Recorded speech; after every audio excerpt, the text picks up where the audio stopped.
Hi, I'm Stephanie Stafford and welcome back to Body and Balance Wellness Center. Today we're going to continue our conversation about sciatic pain. So we're going to work on a little bit of mobility so we can open up some of the muscles and try to relieve some of that tension. We're going to start on a foam roller for glute rolling. So you're going to go ahead and take one foot and put it up on your opposite knee, and then you want to roll onto that same side hip. And I usually take my right hand and bring it over to my left knee so I can really load up that side of the glute. You're going to roll forward and backward, take a couple different angles, and you're looking for the tender spots, looking for maybe the piriformis into the glute. It's a big muscle, so you want to get all sorts of different angles on it.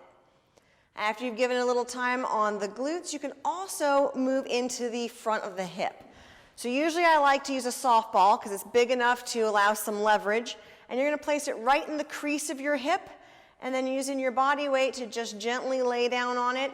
We're going to try to open up through the front of the hip because that sciatic pain can come from either side, so we want to make sure we hit it from both directions.